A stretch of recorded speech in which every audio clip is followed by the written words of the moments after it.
So about a week to 2 weeks ago, Scott Shafer put out a video talking about how he felt established titles was a scam. It was a really big thing, and some creators, myself included, made a video about it, just talking about what their experiences were and, how they felt about it.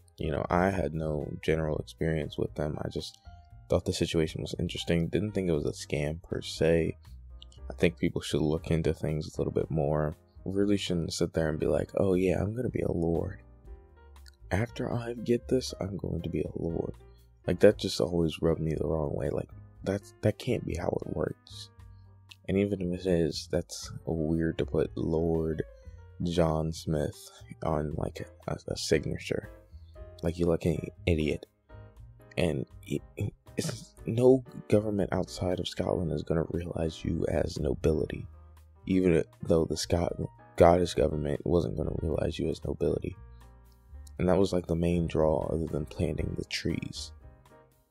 But people on Twitter have been talking about how they think Scott Shafer is going to hurt the economics of YouTube by driving sponsors away from the platform, because he's continued with this meta of, I'm going to go after this sponsor and that sponsor.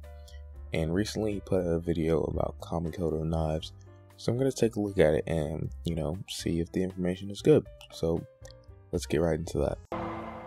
Kamikoto wants you to believe their knives are premium tier, made with the best steel possible. However, buried on their About Kamikoto page near the bottom, they finally show us what steel they use. Almost all of their knives, with the exception of two, which we'll get into later, use steel quality known as SUS 420J2. Now, to the average consumer, this doesn't mean anything, but with some minor research, you will quickly discover this quality of steel is considered the lowest tier out there. It's far inferior to what premium knives use, and is mostly used for entry-level products. The fact that this company is trying to pass off low-quality steel as premium knives is the first red flag. This level of steel is known to lose its edge fairly quickly and needs to be sharpened regularly to maintain the level of sharpness it has when you first buy it, which is why the company includes a whetstone with many of their packages, as they know the product will dull quickly. So you're claiming that, oh, these knives are so low quality, but I think you can tell that from the lower price. No one, at least that I have seen, has been like, these knives are of exceptional quality. All they say is that, oh, they were made by, these special Japanese techniques, which is a whole nother thing that we're going to get into later. But nobody's came out and been like, yeah, these knives are the knives of the future. These knives are going to get you places. You use these, you will not regret it. Trust and believe. Nobody has, at least that I have seen, has said that. They've mostly raved about it and been like, oh yeah, I think it's great. I think that it works well, blah, blah, blah. Things of that nature. So maybe he's seen people being like, yeah, these knives are the best in the market. But as far as I've seen, and he didn't show anybody saying that in the beginning of his video, which I'm going to link, so don't say I took him out of context or anything. Because you can go and watch the whole video. It's only like 8 minutes. And I guarantee you, he did not put a clip of anybody in there saying, well, actually, I don't want to guarantee, but from my memory, he did not put anybody in there saying, these knives are of the highest quality in there. Which I know is semantics and stuff, but when you're claiming that people are getting scammed, like, you gotta come better and harder than that. This company leans into the Japanese aspect of their knives very heavily. Their company name is Japanese, they say their knives are made with ancient Japanese traditions, and they use Japanese symbols on their products. However, with all this talk about Japan and Japanese traditions, they never actually say directly that their products are made in Japan, because they aren't. On their About Kamikoto page, they reference Japan 21 times and mention China only one time, where they say, fully versed in traditional blade making practices, Kamikoto's blades are handmade from Japanese abaki steel by a select group of experienced craftsmen in Yangjiang, China, a town with over 1,000 years of knife and sword making heritage. So after all the talk about Japan, we learned their knives are actually made in China. Now before someone starts calling me racist, I want to say there is nothing wrong with a knife being made in China. There are several decent brands that come from that region. The point is how deceptive this company is to call these knives high quality and lead people to believe they are made in Japan, when in reality they are made in a different country with the lowest grade steel they are allowed to use. You would have a point here, except you used a clip in your own video, in the beginning of your video, that completely defeats the purpose of what you just said.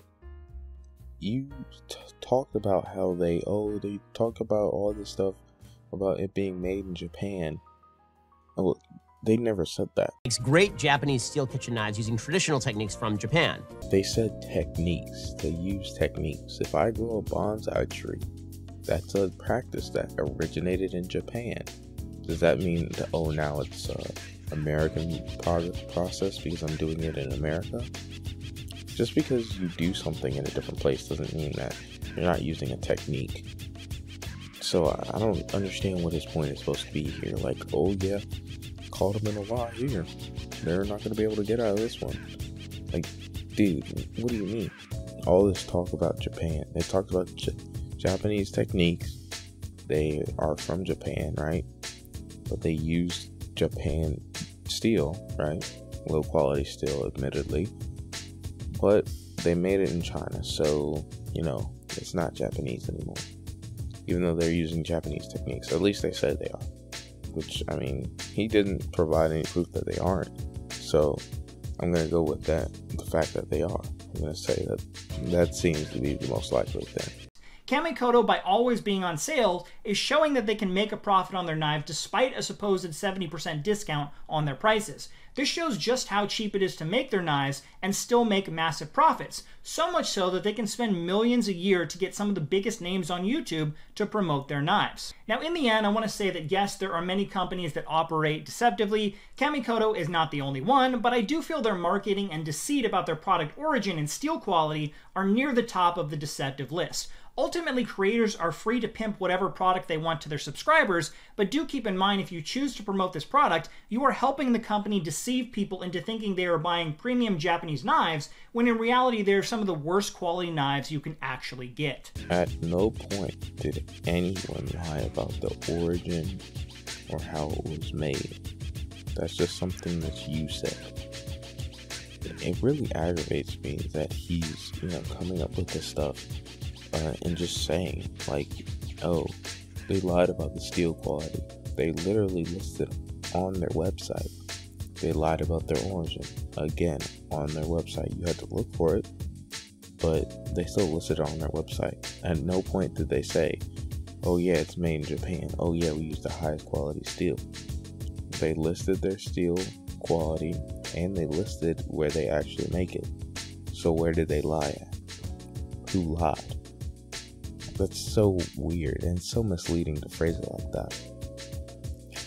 And then be like, oh, well, creators can pimp out whatever they want. It's like, yeah, but you're saying all these things and phrasing things funnily so that you can put these brands down, right? And as far as I see it, like I said earlier, it is, buyer beware. You get what you pay for. At some point, you gotta just be like, oh, well, you can't just always blame the creator for promoting the thing. And if this continues and it just keeps claiming things are scams, when this clearly isn't a scam, like what's the scam here? Really, what is the scam here? Oh, the knives aren't as good, but they're 70% off. You're not paying a lot for them. That's really a scam. Like, honestly, he's found like an area that works for him, but it could really negatively affect a lot of creators. A lot of people's favorite creators could end up just having to leave the platform, as more and more subscribers tend to leave.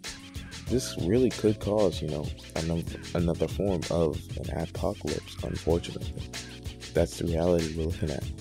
If stuff like this continues, especially if there's copycat YouTubers that come behind him and are like, oh yeah, I want to join in on this. The views, the money. He's the only guy doing this. If I join in and I start claiming that Raid Shadow Legends and NordVPN and G Fuel and all these people are, scammers, that people will watch me, right? And then I can make money, and then, everything will be good. And I'll, get all the AdSense I want, and I can, do this as a job, and I won't have to, work at whatever other job that I would have to work, So this could, I don't, like hating on somebody for, making their money. That's great. That's fine. That's cool. But at the same time, he's detracting from other people's money.